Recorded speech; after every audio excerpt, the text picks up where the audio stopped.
테슬라 소식입니다. 트럼프 없고 머스크가 온다. 테슬라 주가 15% 급등. 미 공화당 대선 후보 도널드 트럼프 전 대통령의 승리가 확정된 지난 6일 테슬라 주가가 15% 가까이 급등했다. 일론 머스크 테슬라 최고 경영자가 트럼프 대통령 당선의 1등 공신으로 꼽히면서 테슬라의 향후 사업이 도약할 수 있을 것이라는 기대감이 반영된 것으로 풀이된다. 이날 뉴욕 증시에서 테슬라 주가는 전장보다 14.75% 오른 288.53달러에 마감했다. 이날 종가 기준 시가총액은 9,255억 달러 수준으로 하루 새 1,183억 달러가량 불어났다. 미국 기업 중 시총 순위는 워런 버핏의 버크셔 해서웨이보다 아래인 8위지만 이런 상승세를 이어간다면 명실상 부한 매그니피센트 7 자리에 오를 수 있을 것으로 전망된다. 테슬라 주가는 대선 당일인 전날에도 3.5% 상승하며 트럼프 후보의 당선 가능성에 대한 투자자들의 기대감을 반영했다. 머스크는 이번 대선에서 트럼프 후보의 당선을 지원하기 위해 슈퍼팩 아메리카 팩을 직접 설립해 운영했으며 공화당 상하원 의원 후보 지원을 포함해 최소 1억 3,200만 달러를 썼다고 알려져 있다. 특히 최대 경합주로 꼽힌 펜실베이니아 등의 선거에 현금 살포 수준의 공격적인 선거운동을 벌였다. 이런 공로를 인정해 트럼프 당선인은 이날 새벽 자택이 있는 플로리다 palm-beach 컨벤션 센터에 집결한 지지자들 앞에서 선거 승리를 선언하면서 우리에게 새로운 스타가 있다. 일론이라는 스타가 탄생했다고 치하했다.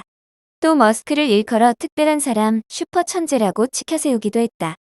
앞서 트럼프는 지난 9월부터 자신이 이번 대선에서 승리해 재집권하면 연방정부에 대한 개혁 권고안을 제시하는 정부효율위원회를 만들고 이를 머스크에게 맡길 것이라고 밝혀왔다. 투자자들은 머스크가 트럼프에 올인한 만큼 향후 트럼프 정부에 참여해 이전까지 걸림돌이 되어온 규제 완화 등을 밀어붙이면서 그가 자주 언급해온 새로운 성장의 물결처럼 테슬라의 앞날을 밝힐 것으로 기대하고 있다. 웨드부시 증권의 애널리스트 댄 아이브스는 이날 보고서에서 트럼프의 승리는 테슬라와 머스크에게 가장 큰 호재가 될 것이라며 자율주행 패스트트랙은 투자자들이 관심을 두는 최전선이자 중심이 될 것이라고 전망했다.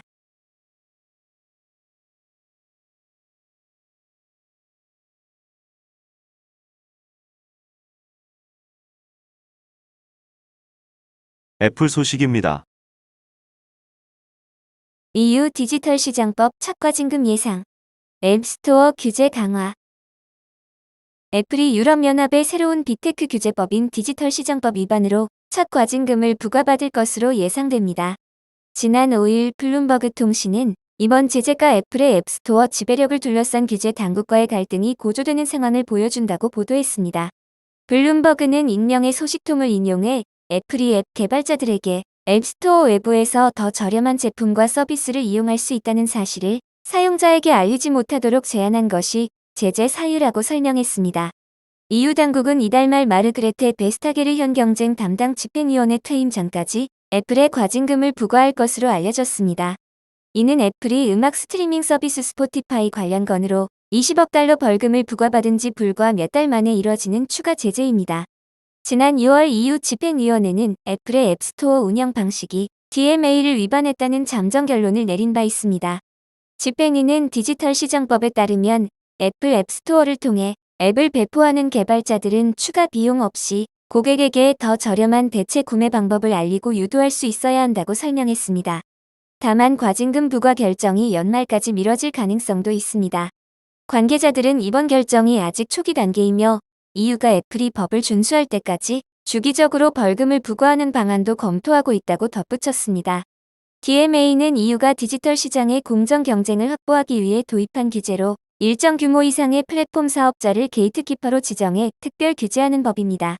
위반 시 전 세계 연간 수익의 최대 10%에 달하는 벌금이 부과되며 반복 위반의 경우 최대 20%까지 과징금이 부과될 수 있습니다. 이번 보도에 대해 애플 대변인과 유럽연합 집행위원회 양측 모두 논평 요청에 응하지 않았습니다. EU의 디지털 시장법에 따른 규제 강화가 애플의 앱스토어 운영 방식에 어떤 변화를 가져올지 궁금합니다. 마이크로소프트 소식입니다. 최초의 목재 데이터 센터 구축으로 탄소 배출량 최대 65% 감축.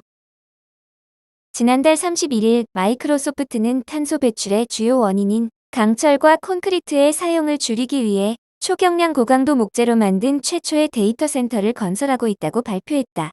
목재로 짓는다고 하면 예전 방식이라 생각할 수 있지만 MS는 교차 접층 목재를 사용하는 하이브리드 방식을 개발해 건설하고 있다. CLT는 불에 잘 견딜 수 있도록 레화성 처리된 건축용 목재 소재로 강철과 콘크리트의 사용을 줄일 수 있는 것으로 여겨진다. 이러한 움직임은 마이크로소프트가 2030년까지 탄소 네거티브를 하겠다고 선언한 데 따른 것이다. 2050년까지는 회사가 1975년 설립된 이래로 배출한 모든 탄소와 동일한 양의 탄소를 대기에서 제거하고자 하는 야심찬 지속 가능성 목표를 지니고 있다. 이를 위해 마이크로소프트는 그동안 다각도로 노력해왔다. 지난 5월에 MS는 3년간 직접 배출량을 6.3% 줄였다고 발표했다. 그러나 AI 붐으로 인해 데이터 센터가 늘면서 스코프 3 배출량이 30.9%로 증가했다. 이에 대응하여 MS는 10억 달러 규모의 기후혁신 기금을 포함해 탄소 크레딧 구매, 분산형 커뮤니티 태양광 프로젝트 개발 등 탈탄소화를 가속화하기 위한 회사 전체의 노력을 동원했다.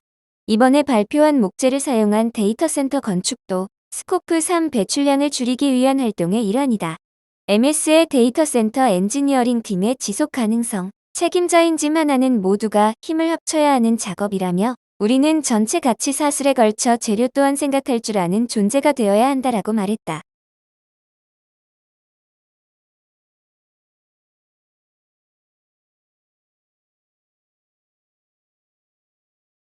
아마존 소식입니다.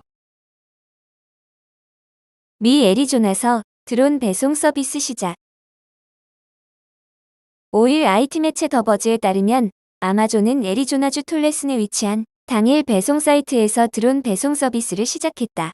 해당 서비스는 웨스트 밸리 피닉스 메트로 지역에 거주하는 고객을 대상으로 한다. 고객은 프라임 에어를 통해 패키지를 받을 수 있으며 가정용품과 뷰티용품, 사무용품 등 5만 개 이상의 일상 필수품을 이용할 수 있게 됐다. 이는 아마존이 캘리포니아주 록퍼드의 테스트 구역을 폐쇄한 직후 발표됐다. 새로운 톨레슨 지점은 처음으로 드론 배송을 아마존의 배송 네트워크에 통합했으며 드론은 물류센터 바로 옆에 배치된다. 아마존은 최대 5파운드까지 운반할 수 있는 최신 MK30 드론을 사용하며 이는 이전 모델보다 2배 더 멀리 비행하고 50% 더 조용하게 작동한다. 아마존은 미국 연방항공청으로부터 가시거리 밖 비행 승인을 받았다. 이는 드론이 운영자의 가시거리 밖에서 비행할 수 있음을 의미한다. 아마존은 2022년 드론 배송을 시작한 이후 1시간 이내에 수천 개의 상품을 고객에게 배송했다고 밝혔다.